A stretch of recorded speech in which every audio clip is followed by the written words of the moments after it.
Big boss season 18 का आज का एपिसोड क्या हुआ। आज के एपिसोड में कुछ बड़ी हाइलाइट्स आपको बताते हैं कि आखिरकार कैसे किसकी किससे कितनी दुश्मनी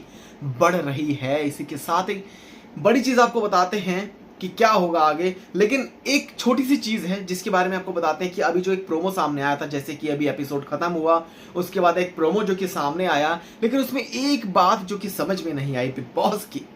वो बात यह है कि कैसे शिल्पा शिरोडकर को उनका टाइम ट्रैवल जो है वो दिखा दिया। जैसे सलमान खान को दिखाया था उनकी जवानी का, फिर उनके और ज्यादा बुढ़ापे का, वैसे ही शिल्पा शिरोडकर जो कि रो रही हैं, यानी कि वो अपने सामने अपनी पहले वाली जो शिल्पा है उनको देख रही है कि पहले वो कितनी ज्यादा चटक थी, कितनी ज्यादा बातें करने वाली थी, कितनी ज़्यादा इंटेलिजेंट थी। मतलब मुझे नहीं पता कि वो इंटेलिजेंट थी या नहीं थी, बट जिस तरीके से ये जो चीज़ें दिखाई गई हैं, शिल्पा को बिना गेम के इतना ज़्यादा प्रेज जो है वो किया जा रहा है। अगर बिग बॉस के घर में जस्ट बिकॉज वो सीनियर एक्ट्रेस है, इस चीज़ के लिए अगर ये सब चीज़ें हैं तो बिग बॉस को सीनियरिटी के हिसाब से जो है प्रमोशन देनी चाहिए एंड उन्हें ट्रॉफी जो है सीनियरिटी के हिसाब से ही भैया देनी चाहिए। अगर आप जिस तरीके से इन्हें प्रेज करते हैं, यानी कि इन्हें जिताएंगे तो नहीं लेकिन इन्हें प्रेज इतना कर देंगे कि भैया बिग बॉस के घर में कि ये बंदा टिका रहे, लेकिन उन्हें ट्रॉफी भी नहीं जो है वो जिताएंगे बिग बॉस, इस तरीके से हैं। तो चलिए आपको बताते हैं कि आज के दिन क्या क्या हुआ। जैसे कि कल के नॉमिनेशंस में कल के नॉमिनेशंस के बाद अविनाश जो हैं वो बहुत ज़्यादा नाराज़ थे, बहुत ज़्यादा अपनी ईगो पर जो है वो बात को ले गए कि भाई मुझे क्यों नॉमिनेट किया, वाई मी, मुझे ही क्यों नॉमिनेट किया। जिस पर ये कहा कि मैं सबको नहीं दूंगा, अब इसमें आप समझ लो कि इसमें हमारा फेवरेटिज्म है या फिर क्या है। मैं अपने करीबी जो मेरे दोस्त हैं उनको ही खाने को दूंगा, बाकी सबको मिल जाएगा, तो बेसिक राशन जो है वो मिल जाएगा। तो यहाँ पर कहा बताया भाई उस दिन कल के दिन कि भाई मैं तुझे दे दूंगा, मैं तुझे ये दूंगा, मैं तुझे वो दूंगा। उसके बाद एक ग्रुप जो है वो बनाना शुरू किया ईशा एंड एलिस ने। तो स्पेशली ईशा का वो पूरा प्लान था जहाँ पर उसने रजत दलाल को बुलाया कि आप आइए बात करिए, फिर आरफीन के लिए कि आप भी ग्रुप में ऐड हो जाइए, फिर विवियन जो कि ऐड हो गए ग्रुप में। तो इन सब बातों के पीछे ना एक बड़ी चीज़ क्या सामने आती है कि करणवीर मेहरा जो है उनका एक ओपिनियन है अबाउट विवियन कि विवियन अविनाश की एडवाइस को सुन रहा है। खैर ये भी बात करेंगे आगे, लेकिन यहाँ पर एक बड़ी चीज़ है कि कैसे अविनाश जो कि खाना नहीं दे रहे थे, जिसके चलते चाहत पांडे ने कल के दिन कसम खा ली थी कि मैं इसको सोने नहीं दूंगी, जिसके चलते एक हाथ आता है ऐसे जिसमें डब्बा होता है और उस डब्बे में पानी होता है, और जैसे ही वो सो रहा होता है उस पर डाल देती है रात को चाहत पांडे। और इस चीज़ को बहुत पॉजिटिव वे में ऐसा लगता है कि अविनाश ले रहा था, लेकिन अविनाश ने एक बहुत बड़ी एक गलती जो है वो यहाँ पर कर दी अबाउट चाहत पांडे को लेकर। क्या बड़ी गलती है भाई? यहाँ पर गलती ये है कि अविनाश पांडे ने ये कहा कि मैं सबको खाना दे रहा हूँ, ठीक है जी। अब अविनाश का जो मुद्दा होता है ना वो उस तरीके का मुद्दा होता है कि सबको बुलाओ, यहाँ पे भीड़ इकट्ठी करो, उसके बाद मैं बात करूंगा। जिस तरीके से पहले जो चुम डैरोंग वाली जो बात थी, जिस पर ये कहा था कि मैं सबसे बातें करूंगा, सबसे सबकी ओपिनियन जो है मैं वो लूंगा, अपनी बात को मैं रखूंगा, लेकिन अब वो यहाँ पर सबसे आई थिंक ये बोलने वाली बात नहीं थी कि चाहत पांडे ने जो किया सो किया, लेकिन किसी को लेकर इस तरीके से बातें करना कि चाहत मैंने तुम्हारे साथ 2-3 साल पहले जो है शो किया था और मुझे पता है कि मैं बहुत रिग्रेट करता हूँ कि यार मैंने तुम्हें कॉफ़ी के लिए नहीं पूछा, और इसी के साथ ये भी कहा कि मुझे पता है कि तुम मुझे पसंद करती हो और तुम मुझसे प्यार तो नहीं करने लग गई हो, तुमने मुझे भिगाया इसीलिए ताकि तुम मेरे गीले बाल जो है देखना चाहती थी, मुझे मेरे तुम बॉडी को जो है देखना चाहती। तो ये सब चीज़ें जो हैं चाहत पांडे के लिए बोली। अब इस चीज़ को लेकर उस टाइम पे चाहत पांडे जो है ना, जब चाहत पांडे को ये बोला था कि गवार हो तुम, इस तरीके से गवार चाहत पांडे ऐसे जो है बोला, तो इस चीज़ के लिए बोला कि चाहत पांडे ने वो मुद्दा उठा दिया जो कि करणवीर ने चाहत पांडे के माइंड में डाल दिया। हालांकि जिस तरीके से ये जो एक पूरे मतलब नेशनल टेलीविजन पर, वो भी सबके सामने सबको बुला के इस मुद्दे को इस तरीके से उछालना, इस बात को इस तरीके से कहना कि उसने गीला मुझे इस चीज़ के लिए किया, तो कहीं ना कहीं एक बहुत बड़ी चीज़ है कि कैसे आपने एक लड़की के बारे में इस तरीके से आप जो है बात कह रहे हो। आप कुछ अलग फ्लर्टी वे में अगर आप बोल सकते थे, बट ये जो वे था ना बहुत ही गंदा था, बहुत अलग था, और ये एक बहुत ही बैड बॉय वाली जो एक इमेज है वो अविनाश की दिखाई गई है एक तरह से। मे बी मतलब लाइक अविनाश ने खुद जो ये बात बोली है, शायद अविनाश को खुद ये बात समझ में नहीं आई कि भाई मैं क्या बोल रहा हूँ, लेकिन भाई वो बड़ा बंदा है, टीवी एक्टर, है और उसने बहुत सारे जो है टीवी शोज किए हैं, तो उतना तो भाई बंदा मैच्योर होना चाहिए कि उसको नहीं पता कि उसने किस तरीके से एक लड़की के कैरेक्टर पर ये जो बड़ी बड़ी बातें हैं ये बोल दी। बंदा फ्लर्ट कर लेता है, एक सॉफ्ट फ्लर्टिंग होती है, वो सब बंदा कर लेता है, लेकिन ये इस तरीके से बोलना कि तुम मेरे गीले बालों को देखना चाहती थी, तुम मुझे देखना चाहती थी, मैं ऐसा कैसे लगता हूँ, ये सब चीज़ें, तो वो एक बहुत ही एक अलग वाली बात आ गई कि वो प्लेजर वाली बात जो है ना, कि वो सब बातें आ गई कि कैसे एक बंदा किसी को उस नज़र से देखे। तो ये चीज़ जो है चाहत पांडे को लेकर जो बोली, जो कि बहुत ज़्यादा डिस्ग्रेसफुल थी। एंड इस चीज़ पर करणवीर मेहरा ने चाहत पांडे को दो वे से बोला, यानी कि एक तो भाई वो वैसी खार खाता है अविनाश से कि अविनाश से जो है उसकी बनती नहीं है, वही दूसरी चीज़ की जो उसको बोला है वो बहुत गलत बोला है। तो चाहत ने इस चीज़ को उठा दिया कि मेरे पैर की जूती भी, मेरे पैर की धूल भी तुझसे प्यार ना करे, तूने दिखा दिया कि तू जिस तरीके के तू सोच रखता है, तेरा माइंडसेट कैसा है। तो चाहत का जो है ये कहना था आफ्टर करणवीर ने, जो कि इंस्टिगेट किया और सही किया ऐसा लगता है। अब यहाँ पर एक बड़ी चीज़, एक चीज़ क्या होती है जहाँ पर चाहत पांडे को ये बोला कि तुम गवार वाली जो बात है वो चीज़ जो है बोली थी, गवार हो, जिस पर चाहत कहती मैं गांव से आती हूँ तो क्या मैं गवार हूँ, यानी कि जितने लोग गांव से आते हैं वो सबके सब गवार हैं। तो चाहत पांडे ने उस एक बात को कि जिस पर फिर से डिफाइन किया, फिर से बताया कि चाहत पांडे ऐसे जो है आगे जो गवार वाली बात जो है वो चीज़ बोली थी अविनाश ने आज के एपिसोड में। तो चाहत पांडे ने उस चीज़ का जो बड़ा मुद्दा उठाया कि तुम सब गांव वाले जितने आते क्या तुम सबको ऐसे बात कर रहे हो। तो कहीं ना कहीं वो भी उस चीज़ का एक बड़ी चीज़ कर रही थी चाहत पांडे। तो जहाँ पर रजत दलाल जो कि बीच में आया, भाई इसने बोला कि भाई तू क्लैरिफाई करते, तू बोल किसको रहा है, इस तरीके से बोला, भाई तू क्लैरिफाई करते, भाई तू बोल किसको रहा है, तू किसको, तू इसको बोल रहा है ना, चाहत को तू बोल रहा है ना, और तू किसी को तो अगर कुछ ऐसा बोल देता ना तो डेफिनेटली फिर रजत भी बोलता कि तू ऐसे कैसे बोल सकता है, तू ऐसे कैसे तू मतलब बोल सकता है, मतलब कोई कहीं से भी आए तुझे उससे क्या वो है, या तू पर्टिकुलर बंदे को लेकर बोल, या फिर वो बंदा कि वो मेरी बात नहीं समझ रहा, बेवकूफ है, फिर वो गदी गदी जो है, ये सब बातें भी जो है बोली थी अविनाश ने। अब अविनाश की जो ये चीज़ है, मे बी वीकेंड के अवार पर सलमान खान डेफिनेटली इस बात को उठाएंगे कि भाई आपने ऐसा क्यों बोला, आपने नेशनल आपने पूरे टीवी के सामने पहले अविनाश का एक तरह से जो है कैरेक्टर असैसिनेशन टाइप्स जो है वो हुआ कि वो जो एक बात थी सेफ्टी वाली कि वो सेफ नहीं है, जिस पर रजत ने इस चीज़ को क्लैरिफाई किया कि भाई इसके जो पेरेंट्स हैं, जो रिलेटिव्स हैं, उन सबको से मैं क्षमा मांगता हूँ कि अगर, बट मेरे वर्ड्स वो नहीं थे, मेरा मतलब छेड़खानी वाला नहीं था, मेरा मतलब जो है वो दूसरा था, जो कि एक नॉर्मल चीज़ में भी हो सकती है, बट वो एक जो होता है ना गंदा वाला वे, वो नहीं था मेरा। तो यहाँ पर जो एक बड़ी चीज़ है कि इस बार अविनाश पर जो है डेफिनेटली सलमान खान, जिन्होंने लास्ट टाइम अविनाश को सपोर्ट किया था, लेकिन इस बार वो अविनाश को मे बी इस चीज़ के लिए सपोर्ट नहीं करेंगे और बोलेंगे कि लड़की के ऊपर अगर आपने ये सब बातें बोली तो आपको सुनना पड़ेगा, और आपको मैं ऐसा सुनाऊंगा कि बस मैं कैसा सुनाऊंगा। खैर, और बड़ी बड़ी चीज़ें क्या हुई हैं भाई इस घर में। यहाँ पर पूरे घर का एक ही मुद्दा है, खाना, राशन खाना, बस इनका यही मुद्दा है। ये खुद बिग बॉस भी जो है ये भी पक गए हैं, देखा कि कैसे सब सिर्फ खाने को लेकर ही पीछे पड़े हैं, सबको खाना ही चाहिए। लेकिन बिग बॉस ने एक बहुत बड़ी चीज़ की है, ये जो जेल के जो कैदी को, जहाँ पर ये बोला अविनाश को कि भाई आप ने जिस तरीके से आपको जेल से बाहर जो है आपकी अवधि खत्म होती है, अगर आपको जेल में रहना है तो आपको पावर्स जो है वो मिलेंगी, तो उन पावर्स को लेकर अगर आप रहना चाहते हैं जेल में तो आपको डबल पावर मिलेगी, यानी कि ये जेल है ना, ये जेल अपने कैदी को डबल पावर देगी। तो उस पावर हाउस के चलते, यानी कि जेल अब वो पावर हाउस जो है वो बन चुकी है, जो भी अंदर जाएगा उसके पास बहुत सारी ऐसी पावर होंगी। तो जेल को जो है पावर हाउस बना दिया,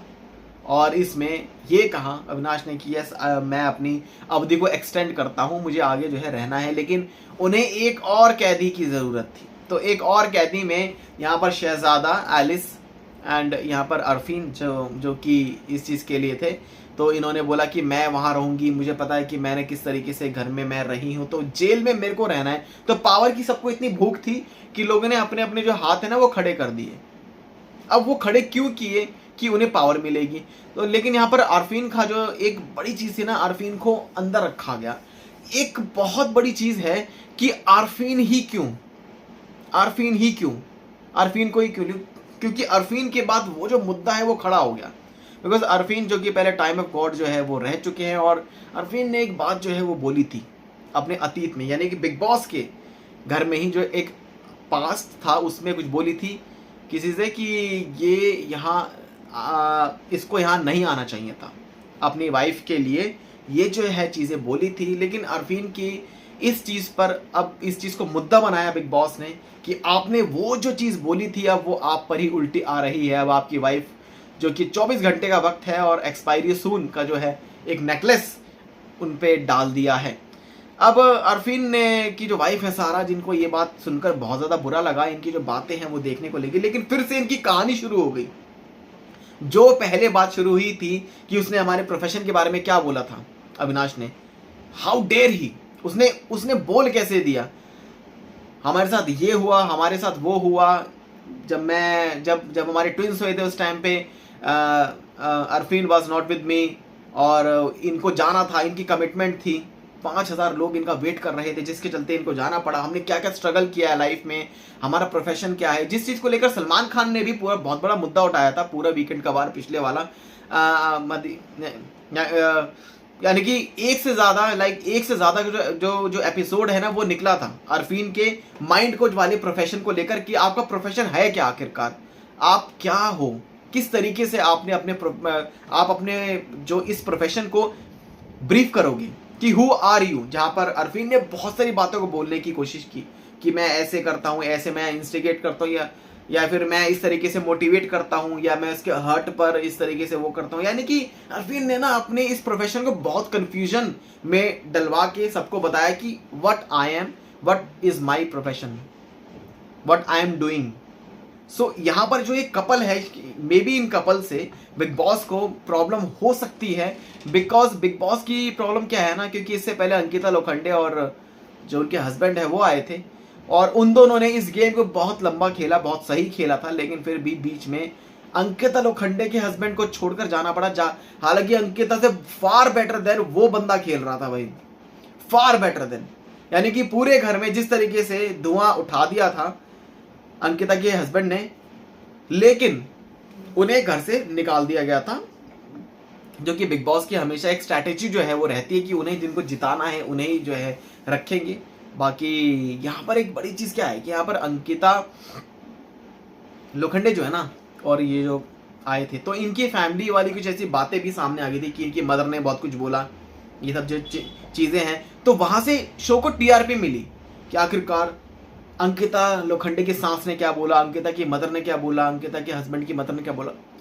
इनके घर की बातें क्या थी। तो दूसरों को उनके घर की बातें ज़्यादा पसंद आई, तो वो टीआरपी में भी ये कपल नहीं दे रहा है। लेकिन आज के दिन इन्होंने एक बहुत एक्सप्लोसिव खुलासा कर दिया, अरफीन ने एक बहुत बड़ा खुलासा कर दिया। और वो खुलासा क्या था? वो खुलासा कि एक जो ऑडियो क्लिप थी जिसमें ये कहा गया था कि अरफीन कि इसको यहाँ नहीं होना चाहिए, जिसके चलते सारा जो कि गुस्सा हो गई कि तुमने क्यों बोला, कि हाउ डू यू थिंक कि मैं क्यों नहीं इस घर में रहने लायक नहीं हूँ। जहाँ पर वो ये कहते हैं कि बहुत सारे यहाँ पर अप्स एंड डाउन्स जो कि इस घर में देखने को मिलते हैं। हाउ कैन शी हैंडल, वो कैसे हैंडल करेगी अपनी वाइफ के सेफ्टी के लिए ये सब चीज जो चीजें हैं ना, ये बोली थी अरफीन ने। लेकिन ये एक बड़ी चीज है कि अरफीन के यही बात अरफीन के ऊपर ही जो है पड़ गई कि अरफीन किसी को अपने सामने बोलने नहीं देता है। अरफीन अपनी वाइफ को भी नहीं छोड़ता है, जब अगर उसको लगे कि उसको ही बोलना है, उसको ही अपना जो है मोटिवेशन देना है, तो उसके बीच में वो अपनी वाइफ की भी नहीं सुनेगा, उसको भी चुप करा देगा, जस्ट लाइक वीकेंड का वार में होता। तो यहाँ पर अरफीन और सारा के को लेकर एक बहुत बड़ा खुलासा हुआ है अबाउट द मैरिज वाली बात पर, कि उन्होंने ये बोला कि हमने शादी की वहाँ पे दुबई में, उसके बाद 3 महीने बाद सारा जो कि बहुत ज़्यादा सारा के साथ एक ऐसी बहुत बड़ी चीज़ हुई, सेम जो कि एलिस ने अपनी कहानी जो है, अपने फादर की कहानी जो कि रिवील की थी नायरा के सामने, कि उनके फादर ने किस तरीके से अपने आप को कमिट जो है वो कर लिया था। वैसे ही सारा के फादर को भी लेकर ये जो चीज़ें हैं जो कि अरफीन ने कही है सबके सामने, कि उन्होंने इस तरीके से लटक कर जो है कमिट कर लिया था उन्होंने। उसके बाद सारा को उन्होंने बताया नहीं था वो बातें, मतलब दिखाया नहीं था कि कैसे ये सब चीज़ें, कि वो कैसे लटके हुए थे या कैसे, ये मतलब ये सब चीजें। तो ये कहा कि मैंने इसको अवे रखा, मैं इसको दूर रखा और सारा को, बट सारा को स्ट्रॉन्ग बनाना था, लेकिन यहां पर सारा जो कि कमजोर बन गई। यही एक खुलासा बिग बॉस चाहते थे कि भैया शो में टीआरपी आनी चाहिए। तो ये चीज एलिस ने भी सुनी और एलिस ने कहा कि सेम इशू, सेम मेरे साथ वही सेम एग्जैक्ट सेम चीज मेरी फैमिली में भी हुई है। तो वो एक बड़ी चीज है कि कैसे अरफीन ने, सारा अरफीन के को लेकर जो एक बड़ी बात बोली कि इनके फादर ने इस तरीके से वो जो चीजें कर ली। उसके बाद सारा ने कैसे स्ट्रगल किया, कैसे हमारे ट्विंस हुए और लोगों ने कहा कि आपको बेबी नहीं हो रहा है, बेबी नहीं हो रहा है। उसके बाद लोगों ने आप बेडरूम में आके आप देख लो ना, इस तरीके से जो है। तो बहुत कुछ जो है वो बोला। उसके बाद फिर ये जो कहानी है ना, ये मुझे लगता है बिग बॉस ने बताया होगा कि यार आपको देखो, आपकी लाइफ की कुछ ऐसी बड़ी चीजें हैं जो कि आपको बतानी पड़ सकती है इस शो में, क्योंकि शो के चाहिए भाई देखो टीआरपी, प्रैक्टिकल से बात है कि आपको बतानी पड़ सकती है। जैसे कि जब एलिस जब आ रही थी, तो जो कि नया प्रोमो सामने आया था जब एलिस का शो की एंट्री के दौरान, तब पूरी कहानी एलिस की रिवील की, जो है उसकी मतलब बताई गई थी कि कैसे जब वो छोटी थी उनके फादर उनके साथ खेलते थे, फिर एकदम अचानक उन्होंने कमिट कर लिया सुसाइड, एंड उसके बाद फिर उनकी मदर ने छोड़ दिया था, मल्टीपल चीजें जो भी उनकी पर्सनल लाइफ थी। तो वही सब चीजों को सुनना चाहते थे कि भाई ये ऑडियंस को सुनाए, एक बड़ा एक्सपोजिव खुलासा जो कि ये कपल करे। तो इन्होंने वो चीज जो है कर दी है। अब यहाँ पर एक बड़ी चीज है, यहाँ पर ये मुद्दा तो देखो अभी फिलहाल के लिए खत्म होता है, लेकिन विवियन जो कि एडवाइस सुन रहा है किन किन की, यहाँ पे विवियन जो कि अविनाश की जो एडवाइस सुन रहा है, इस एडवाइस को लेकर हर कोई बहुत ज्यादा चौकन्ना है, बहुत ज्यादा शॉक में है कि कैसे, लाइक जैसे ये करणवीर, तो करणवीर का यही कहना है कि भाई तू कैसे सुन रहा है। मतलब सीधी बात है, उसके जो वर्ड्स मतलब जो उसके वर्डिंग्स थे वो सब अलग थे, लेकिन यहाँ पर जो एक वर्डिंग्स ये हैं कि तू कैसे सुन रहा है, कि तू कैसे उसकी बात तू सुन रहा है, तेरी खुद की एडवाइस कुछ होनी, तेरे खुद के कुछ ओपिनियंस होने चाहिए। यहाँ पर विवेन का यही कहना है भाई मेरे भी ओपिनियन है, मेरे ओपिनियन है, यहाँ पे मैं अपने ओपिनियन को रख रहा हूँ ना। यहाँ पर जिसको जो खाना है वो खा रहा है ना, जिसको जो खाना, तेरे को क्या खाना तू मेरे को पता, मैं ला कर दूंगा तेरे को खाने के लिए। तो विवेन का जो गेम है ना, यहाँ पर एक बहुत अलग तरीके का जो गेम है भाई विवेन का चल रहा है। जहां पर शहजादा ने बोला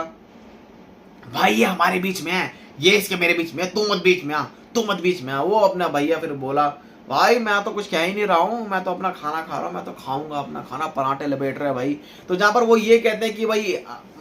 आप अपने क्लोज वन को, आपके अपने दोस्तों को, अपने ग्रुप वाले बंदों को आप राशन दे रहे हैं अच्छे वाला और हमें दे रहे हैं बेसिक वाला, यार ये क्या है, क्या ये। शहजादा ने तो पहले ये बोला था, अविनाश के पास जब राशन था तब शहजादा ने पहले बोला था भाई मैं भूखा मर जाऊंगा, मुझे कोई दिक्कत नहीं है, पर मैं इससे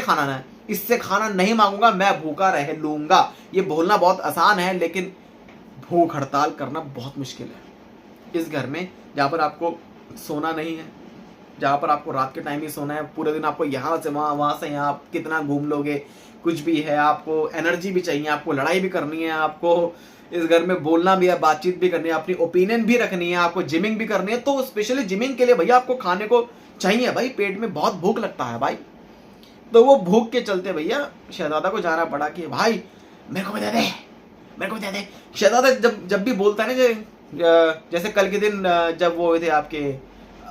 ये नॉमिनेशंस हुए थे, तो नॉमिनेशंस में शहजादा की और रजत की जब लड़ाई हुई थी, तब शहजादा कह रहा था तू क्या मैंने बोलेगा, जैसे कि धर्मेंद्र जो है जैसे वो धर्मबाजी बोलते हैं इस टाइप से। तो ऐसे जो है वो शहजादा कुछ उस टाइप से मतलब लग रहा था, तो मेरे को बोलेगा तू है क्या, इस टाइप से ऐसे कुछ है। खैर, तो यहाँ पर एक बड़ी चीज है, तो यहाँ पर आज रैंकिंग वाली अगर बात करें तो भाई रैंकिंग किसको किसको कितनी देनी थी, और सब अपने आप को भैया जो है वो रैंकिंग जो है वो दे रहे थे। तो यहाँ पर आपको बताते हैं कि चाहत ने बोला कि मैं नंबर 1 हूँ, सबसे पहले मैं आई थी और मैंने ही ये सब कुछ संभाला है, ये सब चीजें फलाना टैका। फिर विवेन ने बोला कि भाई मैं मानता हूँ कि स्टार्टिंग में मेरी इन्वॉल्वमेंट नहीं थी घर में, बट बाद में मैं डेली मैं इम्प्रूव कर रहा हूँ। साथ ही साथ मैं एक बात को 1000 बार बोलूंगा नहीं कि मैं सबके खाने के लिए लड़ता हूँ, मैं सबके राशन के लिए लड़ता हूँ, मैंने सबके राशन के लिए हमेशा मैं खड़ा रहा हूँ, मुझे मिले ना मिले लेकिन सबको मिलना चाहिए भाई राशन।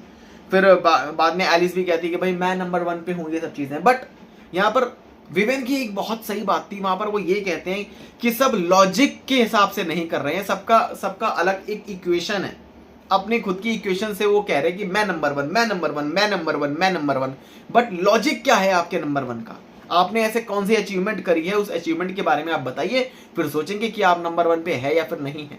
लेकिन आपको बताते हैं कि ये सब बातें होने के बाद अविनाश और अरविंद को दे दी है पावर, क्योंकि ये दोनों कैदी हैं, तो इन्हें पावर दी है कि आप ही रैंकिंग चूज करें, जहां पर इन्होंने सबसे पहले नंबर वन पे रजत दलाल को रखा भाई। वाह मैन वाह। तो रजत दलाल को भाई रखा कि पहले नंबर पे वो होंगे, उसके बाद भाई दूसरे नंबर पे करणवीर या फिर विवियन को रखना चाहेंगे, फिर ये ईशा और एलिस को रखना चाहेंगे, फिर ये नायरा को रखना चाहेंगे, फिर ये शिल्पा जी को 5वें नंबर पर रखना चाहेंगे। आगे जो है वो कल के दिन देखने को मिलेगा कि कैसे जो है अपनी ओपिनियंस को, अपनी रैंकिंग को ये सबके सामने रखते हैं। तो ये जैसे ही रखेंगे तो आगे बहुत सारी जो चीजें हैं ना वो देखने को मिलेगी कल के दिन। और साथ ही साथ आपको बताते हैं कि कल के दिन है ना बहुत सारी जो चीजें हैं ना इस घर में, सबसे बड़े जो मेन चीज है खाना है। मतलब इस घर में टास्क वास्क कुछ नहीं हो रहा है, घर वालों के दिमाग में सिर्फ क्या चल रहा है, खाना खाना, I need food food food, खाना बेसिक बेसिक नहीं चाहिए, हमें चाहिए premium premium, non veg non veg non veg, अंडा चिकन, ये सब चीजें, पनीर पनीर, टोफू टोफू तो आ नहीं रहा आई थिंक इस घर में अब तक, पता नहीं आया नहीं आया। हाँ,